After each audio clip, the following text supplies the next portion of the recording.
Vou pedir para o Bizarri agora sortear um número. Vamos ver. Tabata Amaral. Então, enquanto a Beatriz coloca...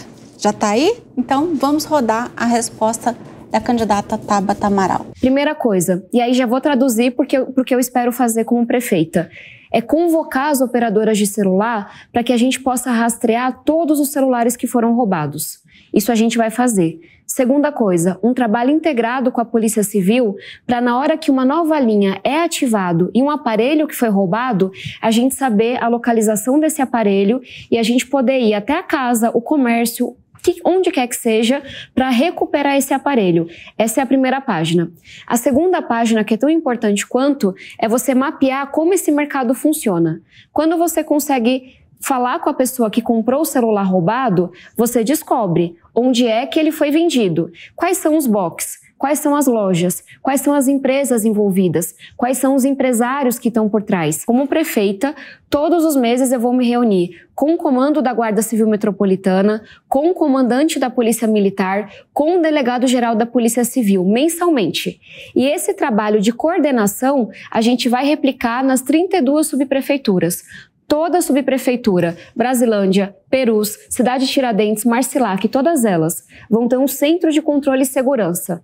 Para quê? Para a gente usar a informação que vem das câmeras, e a gente vai ampliar a cobertura de câmera e permitir que essas 3 forças policiais atuem de forma coordenada naquele território. Então, só para finalizar, qual é a importância disso? Hoje, o maior número de chamados que a Polícia Militar responde é por ruído, é o pancadão, é o bar que fica até de madrugada, e a Polícia Militar me falou, e seus representantes, Tabata, se você como prefeita cuidar disso, você libera meus policiais para cuidarem do combate ao crime. A cena faz a oportunidade para o criminoso. Então a gente tem um conjunto de propostas e compromissos para a gente ter uma cidade mais iluminada, em que você não demora tanto para retirar uma árvore, para poder trocar uma lâmpada que queimou, um compromisso de ter uma cidade mais limpa, porque a gente sabe que na hora que a rua estiver limpa e estiver mais iluminada e com câmera de segurança, essa rua vai estar mais segura. Então, só para dizer que a gente vai contar com o que existe, a gente já fez a conta. Para ter 32 centros de controle e segurança, o custo é R$1 milhão por cada subprefeitura. É um investimento de R$32 milhões que a gente consegue fazer sem aumentar imposto, dada a capacidade que São Paulo tem hoje de investimento, mas também de trazer recursos de fora. Então esse é um ponto. Em relação ao papel da Guarda Civil Metropolitana, a gente tem um compromisso de fortalecer a GCM. Só pontuando 3 pontos para não me alongar. E a gente quer fazer um investimento de R$1 bilhão para poder fazer isso. Também contando com essa capacidade que São Paulo tem de aumentar o seu investimento e custeio em algumas áreas sem aumentar imposto. O primeiro deles é a gente poder fortalecer o número de efetivos. Se a gente compara as capitais brasileiras por guardas por 100 mil habitantes, a gente está na posição 17 das 27 capitais. Falando da Cracolândia, que é um problema paralelo, que tem intersecção, mas é diferente, a gente tem um desafio de enxergar o bandido e o doente. Se a gente olha para o passado, algumas gestões olharam para o bandido, outras gestões olharam para o doente, mas tem os dois. Eu já falei quando comentei da questão de segurança pública, da importância da gente trabalhar junto com a GCM, a Polícia Militar e a Polícia Civil e sufocar esse sistema. Como é que o crack entra? Tem ferro velho envolvido? Tem hotel envolvido? Tem agente público envolvido? A gente tem que sufocar. Quando a gente fala de criminoso, não tem nenhum coitadinho.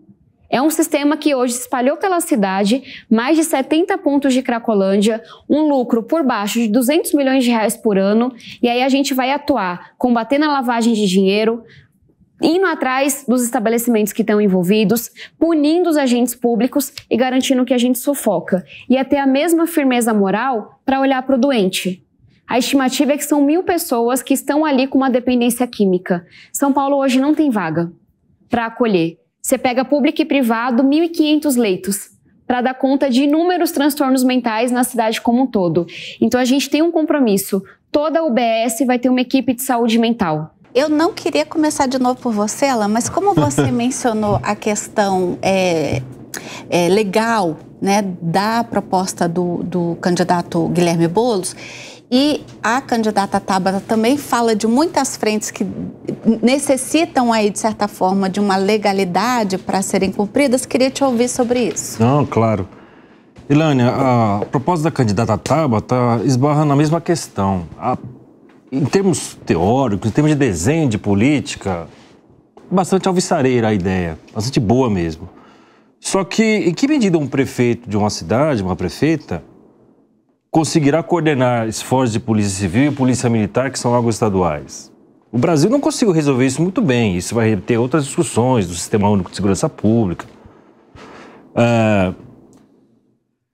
E, sobretudo, quando você tem uma disputa partidária, quando a prefeita não é do mesmo partido do governador, então isso se complica.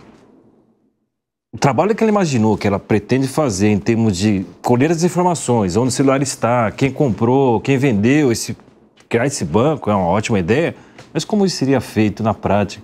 Como colocar esses órgãos sobre uma mesma governança, no caso uma governança municipal? Acho que esse é o primeiro ponto, em que pese a ideia ser bastante boa. E eu gostaria de falar também, Nani, sobre o que ela trata da questão das GCMs.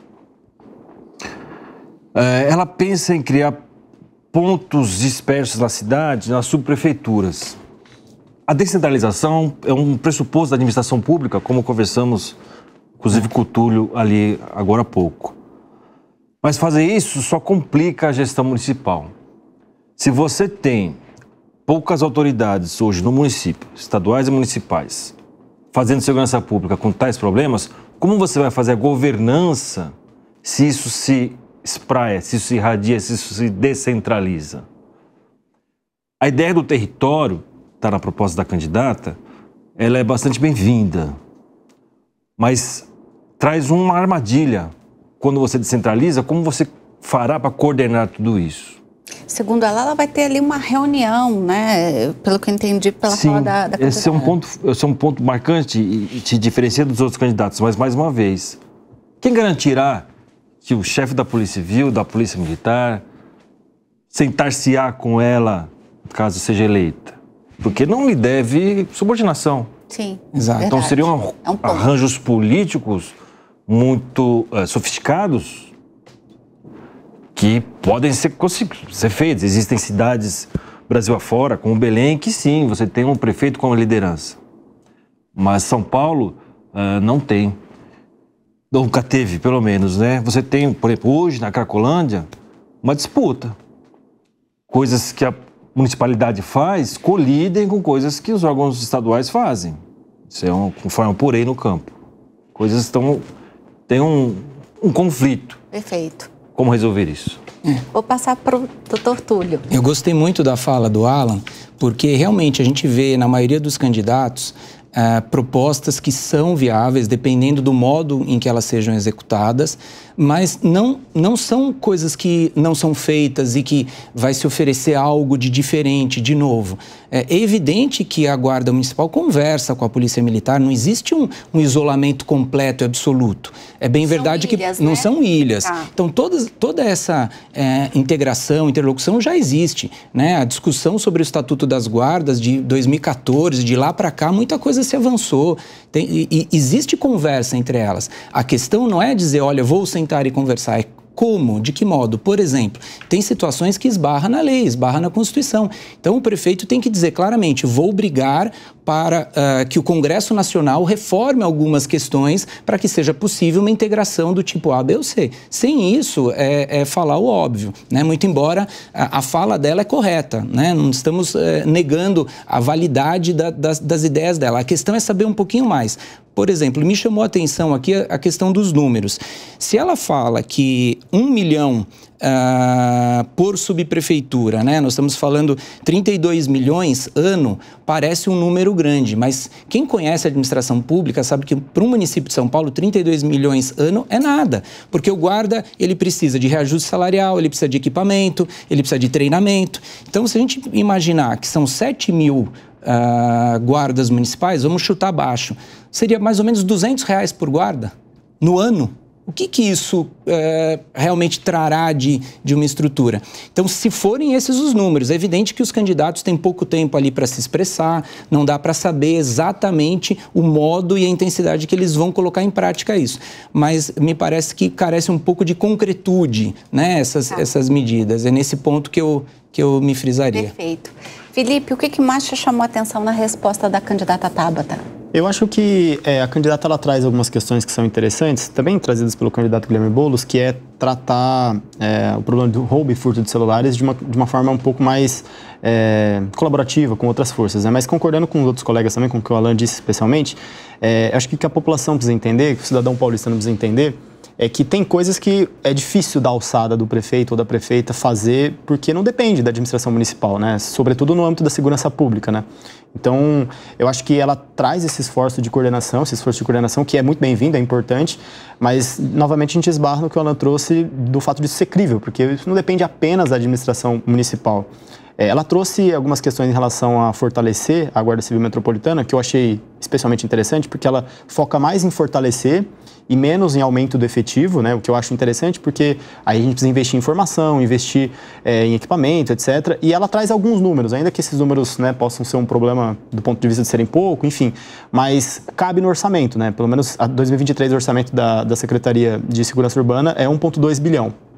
Tirando a parte que é comprometida, sobram aí mais ou menos 200 milhões discricionários, né? Então, assim, teria espaço no orçamento, claro, se os números que ela trouxe, né, fizessem mais ou menos sentido, né, para ela implementar isso que ela está trazendo. Então, eu acho que essa é um aspecto interessante, né? Ela, pelo menos, ela traz ali um ensaio, né, um esboço de alguns números para o cidadão se ater, né, saber que é crível, né? Porque, às vezes, você falar em aumento do efetivo da GCM, sobretudo quando é um aumento expressivo, a gente precisa ver se isso cabe, né, no espaço do orçamento, né, sem aumentar imposto, sobretudo como a candidata trouxe. Isso me pareceu ser um diagnóstico mais ou menos interessante que ela traz.